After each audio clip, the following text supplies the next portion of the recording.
नमस्कार, capital TV देख रहे हैं आप। मैं हूं आपके साथ पूजा। ब्रेकिंग नाउ में बड़ी खबर आपको बता रहे हैं। कल ही वक्फ कानून को लेकर सुप्रीम कोर्ट में अहम सुनवाई हुई थी और अब इस पूरे मामले को लेकर 5 मई को अगली सुनवाई होगी। पर कल सुप्रीम कोर्ट ने अपनी सुनवाई के दौरान 5 वकील तय करने का आदेश दिया था और बड़ी खबर ये सामने आ रही है कि मुस्लिम पक्ष की तरफ से 5 वकीलों के नाम तय कर लिए गए हैं।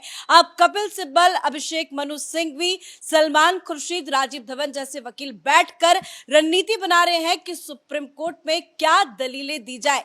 तो दूसरी तरफ वक्फ कानून को लेकर एक्शन भी ताबड़तोड़ हो रहा है और इसी बीच all India Muslim personal law board की तरफ से एक बार फिर से कड़ी प्रतिक्रिया सामने आई है।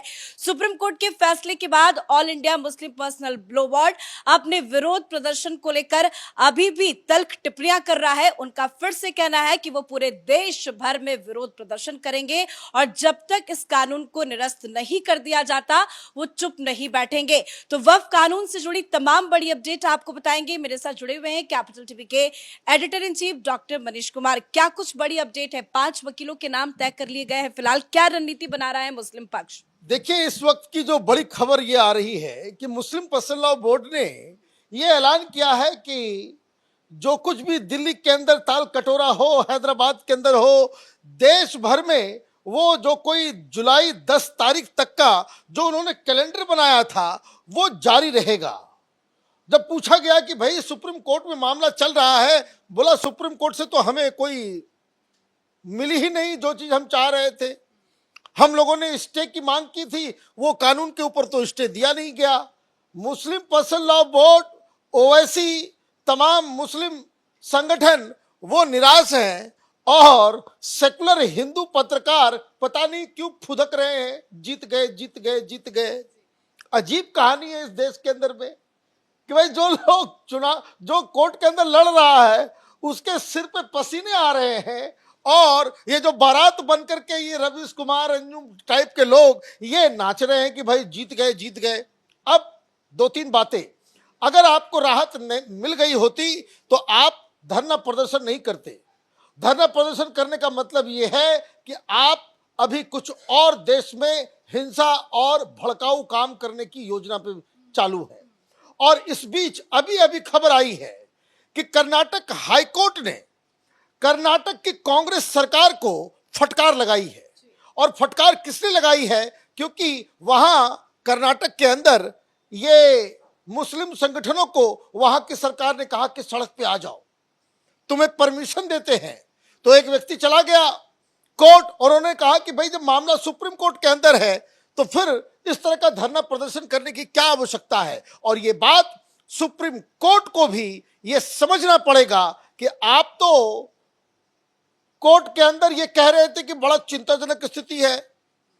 ये तमाम वकील जो आपके सामने खड़े हैं वही बैठ के, उसमें तो आधा से ज्यादा ये सब पॉलिटिशियन हैं, ये कांग्रेस पार्टी और उसके चट्टे बट्टे हैं ये लोग। और इन लोगों ने एक तरफ धरना प्रदर्शन भी करवा दिया है और दूसरी तरफ आपके सामने ये कानूनी लड़ाई भी लड़ रहे हैं। तो हाईकोर्ट की क्या टिप्पणी आई?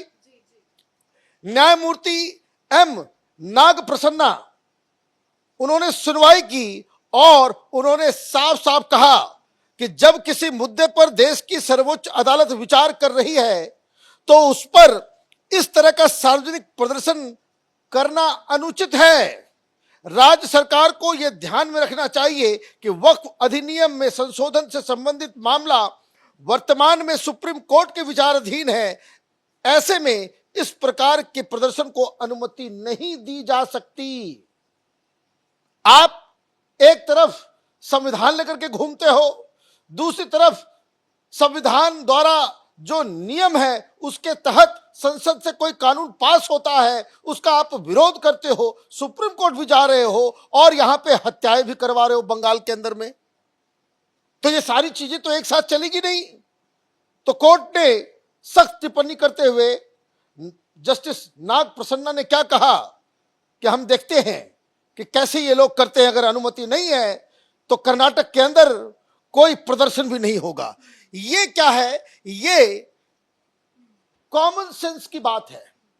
सुप्रीम कोर्ट के जजेस को इस मसले को लेकर के जो अभी अभी इंटरव्यू मुस्लिम पर्सनल लॉ बोर्ड के चीफ के द्वारा, रहमानी के द्वारा जो किया गया, और जिसमें वो कह रहे हैं कि हम दबाव डालेंगे, हम जो है वो बानों की तरह जो है उसके समय जिस तरह से आंदोलन हुआ उस तरह का आंदोलन आज के लेकर भी कुछ अहम तैयारी है, क्योंकि आज शुक्रवार है, जुमे की नमाज के बाद क्या एक बार फिर से विरोध प्रदर्शन होगा? क्योंकि पुलिस तो सख्ती के साथ तैनात है, लेकिन क्या प्रदर्शन की आज भी तैयारी कर?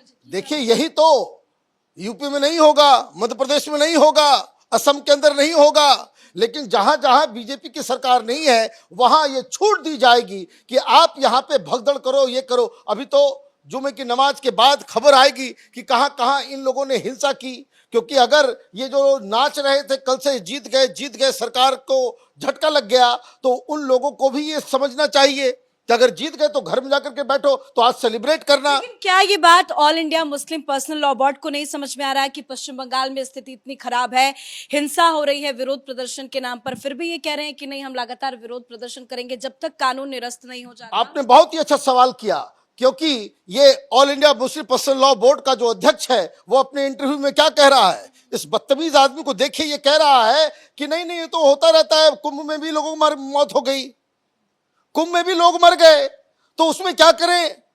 वो ये कह रहे हैं कि भाई देश के सबसे झूठे व्यक्ति गृह मंत्री है अमित शाह, उन्होंने पार्लियामेंट के अंदर झूठ बोला। अरे भाई, ये सारी बातें कोर्ट में जाकर के करो। मतलब हिंसा भड़काएंगे, लोगों की जान जाए तो जाए।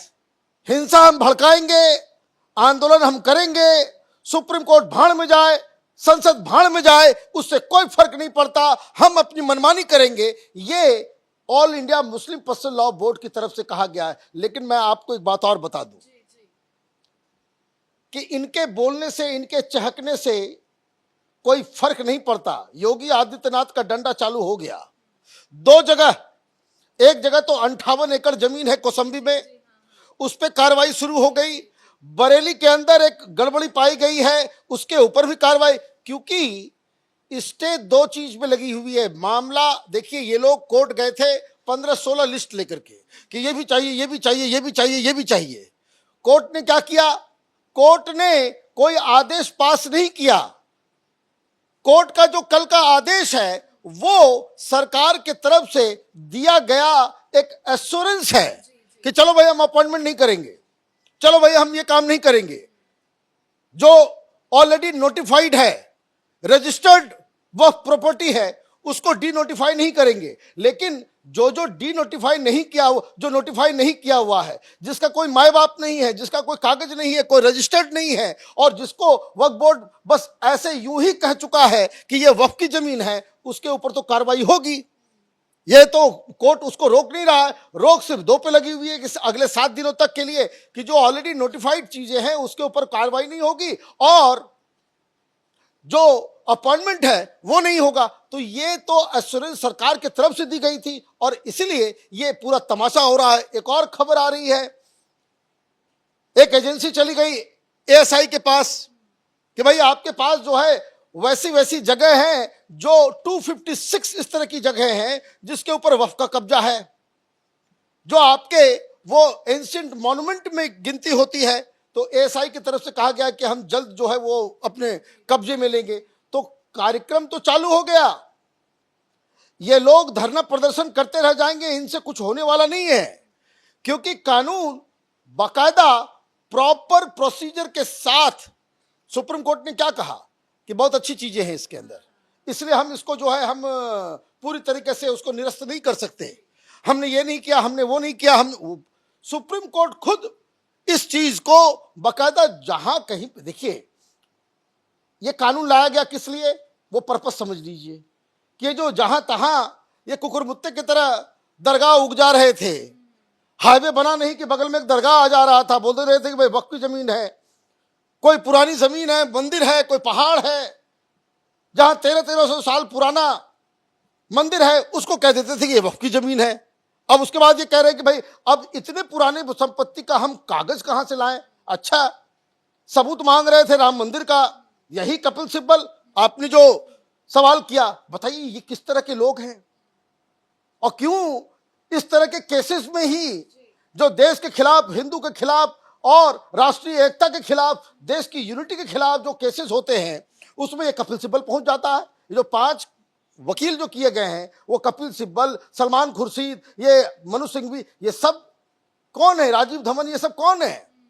ये सब कांग्रेस, ये सब तो लीडर हैं।